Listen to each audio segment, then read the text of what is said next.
Surface area and volume. देखो पहले तो मैं आपको एक बेसिक सा कॉन्सेप्ट बताता हूँ, उससे आपको याद रहेगा हमेशा।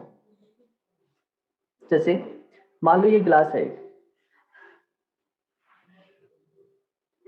और इस ग्लास में सरफेस एरिया कैसे, सरफेस एरिया वो होता है जहां जहां इस पे कलर कर सकते हैं ना, तो ध्यान रखना जहां जहां पे इस पे कलर हो सकता है ना इस ग्लास पे, तो कलर हो सकता है इसके चारों साइड हो सकता है, बाहर की साइड, इसके नीचे नीचे वाले फेस पे हो सकता है। जहां जहां इसके कलर हो सकता है उसको बोलते हैं सरफेस। ठीक है। और इसमें कितना पानी आता है, इसको भर दे, अगर फिल कर दें अंदर से पूरा, इसमें पानी भर दे या मिट्टी भर दे, कुछ भी भर दें, तो वो उसका होता है वॉल्यूम। ये सीधा सा कॉन्सेप्ट आप याद रखना। कभी किसी का जैसे कोई बॉक्स हो, क्वेश्चन में ये आ जाए कि एक बॉक्स है और उसको कवर बनाना है उसका, तो ध्यान रखना कवर बनेगा तो कवर बाहर की साइड लगेगा सिर्फ, अंदर से हमें कोई मतलब नहीं रहेगा। इसका मतलब वो सरफेस एरिया की बात करेगा। और अगर बोलते उसको फिल करना है, उसे भरना है, अंदर से अगर भरने की बात हुई कभी भी, तो ध्यान रखना वॉल्यूम की बात कर रहा है, क्योंकि कभी कभी बोलता नहीं है कि वो सरफेस एरिया निकाले कि वॉल्यूम निकाले, आपको खुद को सोचना पड़ता है। तो ये दो कंडीशन रहेंगी। अब आपका कोई क्वेश्चन गलत नहीं होगा इनसे। अभी देखो मैं अलग अलग डायग्राम बना के उनके सरफेस एरिया और वॉल्यूम बताता हूँ आपको। सबसे पहले एक आपने क्यूब देखा होगा, सबसे पहले हम क्यूब ड्रॉ कर लेते हैं।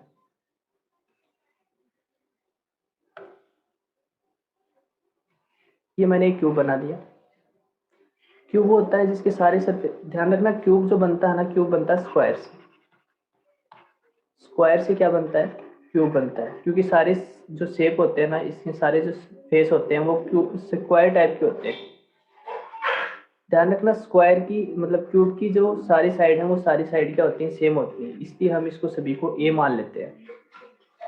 सभी साइडों को क्या मान लेते हैं, ए मान लेते हैं। ये हो गया क्यूब। अगर हम क्यूब के एरिया की बात करें, सरफेस एरिया जिसको बोलते हैं, क्योंकि इसमें सरफेस है ना सारे, इसलिए इसको सरफेस बोला जाता है। सारे के सारे फेस किए हुए, इसमें 6 फेस हैं टोटल, तो क्या लिखेंगे, surface area. Surface area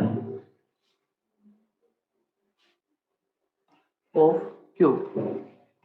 cube का सरफेस एरिया का फॉर्मूला होता है, क्योंकि इसमें 6 फेस हैं तो 6 इंटू ए, सभी का एरिया, सभी की साइड कितनी है, ए है, तो 6 ए इसका होता है सरफेस एरिया। अगर इसकी वॉल्यूम की बात कर लें, वॉल्यूम मतलब इसमें कितना पानी या मिट्टी या कुछ भी, हवा या कुछ भी आ सकता है इसमें, वो इसका वॉल्यूम होता है। तो वॉल्यूम ऑफ क्यूब, क्यूब का वॉल्यूम का फॉर्मूला होता है ए की पावर 3, 6 a² होता है, ध्यान रखना है 6 a², क्योंकि एरिया निकालेंगे स्क्वायर लगता है, और क्यूब में क्या लगता है, ए की पावर 3, मतलब साइड की पावर 3 बोल दो या ए की क्यूब बोल दो। ठीक है, ये तो था क्यूब। दूसरा हम बात कर लेते हैं क्यूबॉइड की। ध्यान रखना क्यूबॉइड जो बनता है वो रेक्टेंगल से बनता है। क्यूबॉइड जो बनेगा वो रेक्टेंगल से बनेगा। तो ये एक रेक्टेंगल बना रहा हूं मैं, देखना ये रेक्टेंगल की दूसरी फेस। अब लाइनों को मिला देते हैं।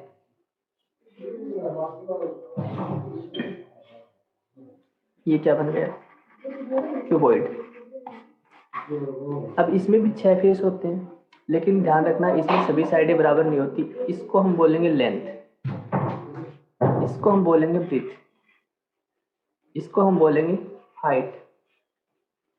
इसमें 3 चीजें होती हैं, लेंथ, ब्रीथ और हाइट। इसका भी देखो 2 चीजें देखेंगे। सबसे पहले हम सरफेस एरिया देख लेते हैं। Surface area of cuboid. Surface area का फॉर्मूला होता है 2 इंटू, ध्यान रखना इसमें एल बी है प्लस बी एच है प्लस एच एल है, ठीक है। तो सरफेस एरिया का फॉर्मूला ये याद रखना आपको, 2 into L B plus B H plus H L, ठीक है। Length breadth plus breadth height plus height length. दूसरा होता है इसका volume, volume of cuboid. Volume का फॉर्मूला होता है लेंथ ब्रीथ और हाइट को मल्टीप्लाई कर दो, मतलब L into B into H. ये 2 फॉर्मूले आपको ध्यान में रखने हैं। बताओ दोनों फॉर्मूले समझ में आए क्या? Yes sir. अभी बात कर लेते हैं हम सिलेंडर की, थर्ड वाला। इसकी पूरी की पीडीएफ आपको मिल जाएगी, तो निश्चिंत रहना, आपको इसके लास्ट में आपको पीडीएफ मिल जाएगी, तो आप वहाँ से देख लेना वापिस। Yes sir, yes sir. और ये वीडियो भी रिकॉर्ड हो चुका है, आप कभी देख लेना। अब बात कर लेते हैं सिलेंडर की। तो ये बना दिया मैंने सिलेंडर,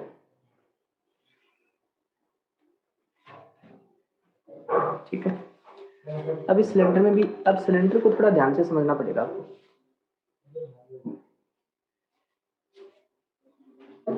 देखो, सिलेंडर को इसलिए समझना पड़ेगा क्योंकि इसमें 3 फॉर्मूले लिखूंगा मैं, इसमें 2 नहीं 3 फॉर्मूले लिखूंगा। तो देखो 3 कौन से लिखूंगा। एक होता है CSA, कर्व्ड सरफेस एरिया, एक होता है TSA, टोटल सरफेस एरिया, और एक होता है वॉल्यूम। अभी तक मैंने 2 ही फॉर्मूले बताए थे, एक तो सरफेस एरिया और एक वॉल्यूम। क्योंकि क्यूब और क्यूबॉइड जो होता है ना, जो क्यूब और क्यूबॉइड होता है उसमें CSA और TSA नहीं होता, मतलब कर्व्ड सरफेस और टोटल सरफेस अलग अलग नहीं होते, इसमें एक ही होता है सरफेस एरिया सिर्फ, लेकिन इसमें आएगा अलग अलग। अब ध्यान से समझना, ये CSA क्या होता है, TSA क्या होता है, बहुत आसानी से समझ में आएगा। देखना, ध्यान रखना। CSA की बात कर लेते हैं, curved surface area. Curved surface area में आपको सिर्फ इसका कर्व लेना है, मतलब बाहर क्या, ये जो फेस लेना है, जो बाहर चारों साइड है ना, यस सर। जिसको घुमा के बनता है, वो लेना है सिर्फ। तो क्या क्या छोड़ना है इसमें, आप इसमें ऊपर वाला ढक्कन उतार के छोड़ दो, नीचे वाला ढक्कन उतार के छोड़ दो, उसको क्या बोलेंगे, कर्व्ड सरफेस एरिया। कर सर। बात समझ में आई क्या? Yes sir. और अगर हम ऊपर वाला ढक्कन भी इसमें शामिल कर लें, नीचे वाला ढक्कन भी हम शामिल कर लें, तब उसको बोलेंगे TSA, टोटल सरफेस एरिया। और वॉल्यूम में तो वैसे ही कोई प्रॉब्लम नहीं है, वॉल्यूम जो इसको फिल करने पे आएगा, कितना पानी भर आ सकता है उसमें, वो इसका वॉल्यूम है। वॉल्यूम तो एक अलग ही चीज़ है। तो मेरे को तो ये बताओ, CSA और TSA समझ में आएगा? Yes sir. तो चलो अभी इसके फॉर्मूले लिख लेते हैं। CSA का फॉर्मूला, अब क्योंकि आपको पता है कि CSA में ये ढक्कन भी नहीं आया, ये ढक्कन भी नहीं आया, मतलब एक तरीके से देखें तो ये वाला सर्किल भी नहीं आया, क्योंकि सर्किल है ऊपर, नीचे भी एक सर्किल है, इसका मतलब ये दोनों सर्किल काउंट नहीं करने। तो CSA का फॉर्मूला होता है सिलेंडर का,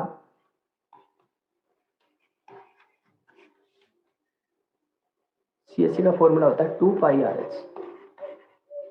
2πRH कैसे बना, क्योंकि देखो 2πR क्या होता है, 2πR होता है हमारा सर्किल, सर्किल का पैरामीटर। और इसी सर्किल के पैरामीटर को अगर हाइट, h हाइट तक बढ़ा दें ऊपर तक, ये इसकी h हाइट हो जाए, h हाइट तक इसको बढ़ा दें, तो ये क्या बन जाता है, पूरा 2πRH, मतलब कर्व्ड सरफेस एरिया बन जाता है।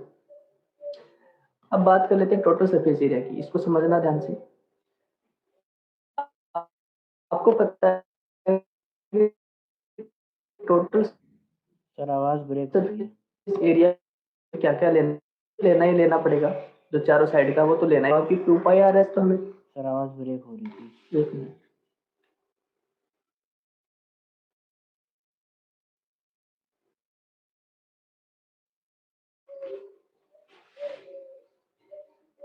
अभी आ रही है क्या?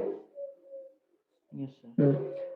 तो देखो TSA में आपको 2πRH तो लेना ही लेना पड़ेगा, 2πRH तो हमने ले ही लिया, प्लस सर्किल का एरिया भी लेना पड़ेगा दोनों का। इस सर्किल का एरिया कितना होता है, πr², इस सर्किल का एरिया भी कितना है, πr², दोनों को जोड़ते हैं तो कितना बन गया, 2πr²।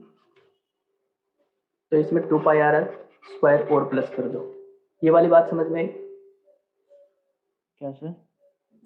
देखो, कर्व्ड सरफेस एरिया हमें क्या निकालना है, total surface area. Total surface area के लिए कर्व्ड सरफेस एरिया वाला पार्ट तो लेना ही पड़ेगा, साथ में ऊपर वाला सर्किल का एरिया और नीचे वाला सर्किल, मैंने बताया था ना, ढक्कन को भी प्लस करना पड़ेगा। Yes sir. तो इस ढक्कन का एरिया क्या होता है, πr², क्योंकि एक सर्किल है, सर्किल का एरिया πr²। ऐसे नीचे वाले ढक्कन का एरिया भी πr²। तो ये दोनों और जुड़ जाएंगे, तो दोनों को जोड़ने पर क्या बन जाएगा, 2πr²। समझ में आया? Yes sir. तो ये 2πr² और प्लस कर दो इसमें 2πRH में, कर्व्ड वाले में। अब इन दोनों में देखो कॉमन क्या है, 2 है, पाई है और r है। यहाँ से क्या बचा, h, यहाँ से क्या बचा, r, क्योंकि एक r बाहर ले लिया, एक अंदर बच गया। तो आपने देखा होगा कि यही फॉर्मूला होता है टोटल सरफेस एरिया, 2πr/h+r। अब बात कर लेते हैं वॉल्यूम की। तो इसका वॉल्यूम का फॉर्मूला आपको ध्यान रखना है, πr² होता है। ठीक है, यस सर। तीनों फॉर्मूले मैंने लिख दी। अब यहाँ तक कोई दिक्कत? नहीं सर। एक चीज और बच गई लास्ट हमारी, कौन बच गया। अभी देखो कौन की बात कर लेते हैं।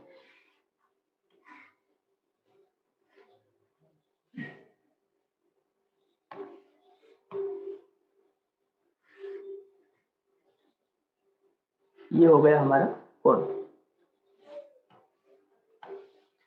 देखो कौन की बात करें तो कौन की ये क्या हो जाएगी, रेडियस हो जाएगी। ये आर रेडियस हो गई। ध्यान रखना कौन में ये हाइट होती है, कौन में दो चीजें होती है, कौन सी समझना। एक तो ये तो होती है कौन की हाइट, जिसको हम एच से लिखते हैं। ठीक है, कौन की हाइट होती है। तो और जो ये वाली होती है, ये वाली, इसको बोलते हैं कौन की स्लैंट हाइट। इसको बोलते हैं कौन की स्लैंट हाइट, जिसको हम एल से लिखते हैं। तो इसमें तीन चीजें हो गई, आपने ध्यान दिया हो। एक रेडियस हो गई, एक हाइट हो गई, और एक स्लैंट हाइट हो गई। तीन चीजें हो गई। ये एंगल कितने का बन रहा है, 90 डिग्री का। ठीक है, तो एक आप ध्यान से देखोगे तो ए बी सी एक राइट एंगल ट्रायंगल बन गया। और राइट एंगल ट्रायंगल में पाइथागोरस थ्योरम लग जाती है। पाइथागोरस थ्योरम ये बोलती है कि अगर हाइपोटेनस का अगर स्क्वायर करोगे तो बेस का स्क्वायर प्लस परपेंडिकुलर का स्क्वायर होता है।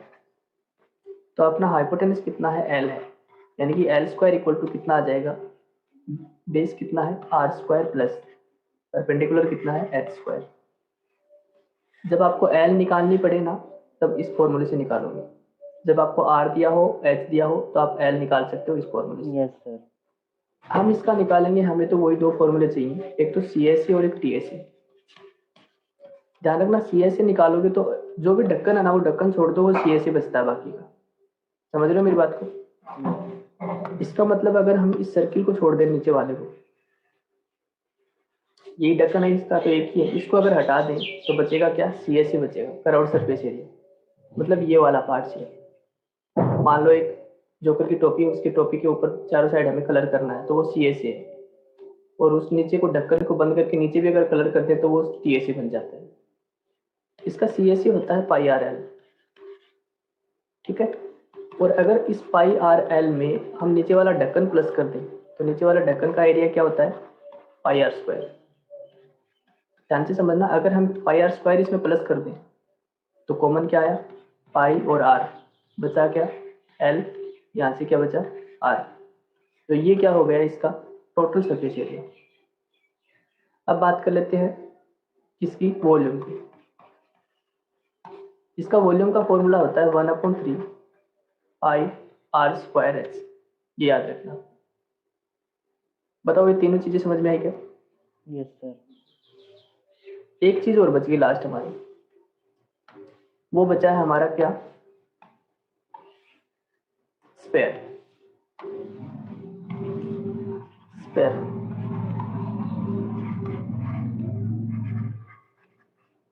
ठीक है, स्पेयर बचा है। स्पेयर में भी अभी देखो, स्पेयर में CSA और TSA तो होगा नहीं, क्योंकि स्पेयर तो पूरा गोल होता है। मतलब एक तरीके से आप बॉल बॉल सोच सकते हो, एक फुटबॉल सोच सकते हो, वो होता है स्पेयर। ठीक है, जो हाथ का कंगन होता है वो तो सर्किल होता है, और जो फुटबॉल होता है वो स्पेयर होता है, जो चारों साइड से बंद होता है वो स्पेयर है। इसमें TSA वगैरह, TSA तो होगा नहीं क्योंकि इसका ढक्कन तो कोई है नहीं, तो इसलिए इसका क्या होगा, सिर्फ TSA होगा। मतलब एक तरीके से आप बोल सकते हो इसका सिर्फ सरफेस एरिया होगा, जैसे क्यूब और क्यूबॉइड का बताया वैसे। तो इसका सरफेस एरिया का फॉर्मूला होता है 4πr²। ठीक है, क्योंकि चारों साइड से बंद होता है और सर्किल होता है πr², और क्योंकि चारों साइड से बंद होता है इसलिए 4 लगा दो इसमें मल्टीप्लाई में। तो 4πr² क्या हो गया, स्फेयर का सरफेस एरिया हो गया। इसकी अगर वॉल्यूम की बात कर लें तो वॉल्यूम का फॉर्मूला होता है 4/3 4/3 पाई आर की क्यूब। ध्यान रखना वॉल्यूम में क्यूब लगता है, तो पाई आर की क्यूब। ये दोनों फॉर्मूले समझ में आए क्या, बताओ? Yes sir.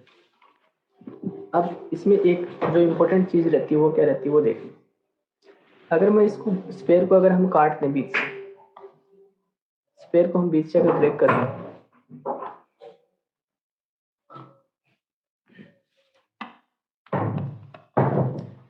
ठीक है, ये स्फेयर को मान लो बीच से ब्रेक कर दिया, तो बीच से ब्रेक करने पर देखो कैसा बनेगा, ये कुछ ऐसा बनेगा।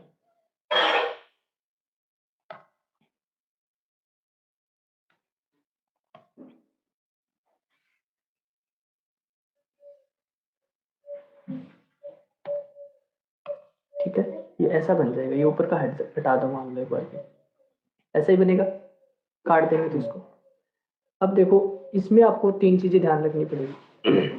अब देखो इसमें सी ए से काम करेगा, सी ए से काम करेगा, क्यों काम करेगा, क्योंकि देखो एक Yes, तरीके sir. से एक तरीके से ढक्कन आ गया इसके ऊपर, देखे तो जहां ढक्कन आया सी ए से काम करेगा। अब सुनो, ये हो गया, इसको हम बोलते हैं हेमिस्फेयर, इसको हम बोलते हैं हेमिस्फेयर। सर ये बॉल वाले क्वेश्चंस में आता है। हाँ, बॉल वाले क्वेश्चन में। तो इसका सबसे पहले हम टी एस ए देख लेते हैं, नहीं sorry, C S A, curved surface area देख लेते हैं, सी एस ए। देखो इसका जब सी एस ए देखेंगे तो जब पूरा था, ये जब पूरा डायग्राम था ना, मतलब एक स्पेयर था, तब इसका एरिया कितना आ रहा था, 4πr²। और जब ये आधा हो गया तब इसका एरिया कितना हो जाएगा, 2πr²। बात समझ में आई? जब पूरा था उसके टाइम में 4 था इसके साथ में, यस जब ये सर। आधा हो गया तो इसको आधा कर दो, मतलब 2 से डिवाइड कर दो, ये काट दिया, 2 बार कटा तो 2πr² आ गया। ये इसका सी एस ए है। और अगर टी एस ए की बात करें, मतलब टोटल सरफेस एरिया देखें, तो टोटल सरफेस एरिया में ये वाला ढक्कन और प्लस कर लो, इस ढक्कन का एरिया कितना है, πr²। तो इस कर्व्ड सरफेस एरिया में मतलब 2πr² में एक πr² और प्लस करना पड़ेगा अपने को, जिससे टोटल कितना हो जाएगा, ये हो जाएगा 2πr², ये 1πr² ये मतलब 3πr²। बताओ टी एस ए समझ में आया क्या इसका? सर टीएसए का फॉर्मूला कौन सा है, ऊपर वाला है कि नीचे वाला? ये वाला 3πr², ये तो मैंने नहीं, प्लस तो सर करके आपने दिखा, नहीं ऊपर एक 4 वाला भी लिखा है ना। ये वाला, ये तब का है जब वो कंप्लीट सर्किल होता है, हेमिस्फीयर। ये मैं अभी फिलहाल किसकी बात कर रहा हूँ, okay okay hemisphere, okay sir. समझ रहे हो? Okay sir. हाँ, ये स्पेयर का है ये वाला, क्योंकि स्पेयर में करोड़ तो होता नहीं है, एक ही होता है। और हेमिस्फीयर में देखो करोड़ भी बन जाता है, और ढक्कन प्लस करते ही हमारा टी एस ए मतलब टोटल सरफेस एरिया बन जाता है। तो इसका टोटल सरफेस एरिया कितना रहेगा, 3πr²। ये मेरे को ये बताओ, यहाँ तक कोई दिक्कत है क्या आपको इसमें? नहीं सर। ओके।